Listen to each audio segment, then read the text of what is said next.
I go to conferences all the time around the country. They always refer to Phoenix as having no boundaries to growth.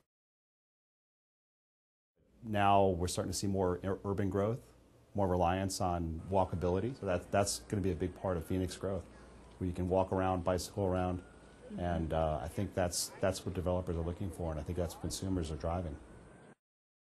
And people want to be urban. You want to go out to restaurants. Look at some of the corridors along Central Avenue. Why do people go to those restaurants? Because they live there. Why do people fix up the homes in the neighborhood now? Because the restaurants are there. Same thing that keeps happening downtown. I think it's going to happen for quite a while, and I think it's good.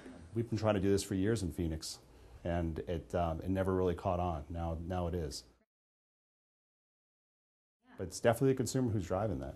I think that the downtown entertainment districts, the light rail, and then ASU coming in. City already has all the infrastructure downtown, and that doesn't just include utilities and sewer lines and water lines and those things. It's all the services too. Police, fire, hospitals, they're all right there. So it's much cheaper for the city in some ways to develop in town than it is to expand out.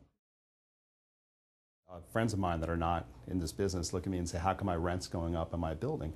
The reality is it's just costing more and more to build. We're going to start seeing those rents go up to help compensate the developers for those costs. I don't think you can lock in your rents for any more than a year at a time at a lease, but maybe there's some other alternatives. Maybe you get to a little bit of a fringe. Instead of renting on Central Avenue, maybe you go to Fifth Avenue. Maybe you go a little bit into Midtown instead of downtown. Some of those neighborhoods that were considered B and C are now becoming A and B. I think there's some bargains down there on single-family homes that you fix up, and the neighborhood's only going to get stronger. You just might have to go on the fringe of what's considered to be a great neighborhood and almost going to be a great neighborhood. I think it's just going to happen again and again and again. We'll start seeing neighborhoods that were passed by for a long time coming back, and downtown Phoenix is coming back strongly.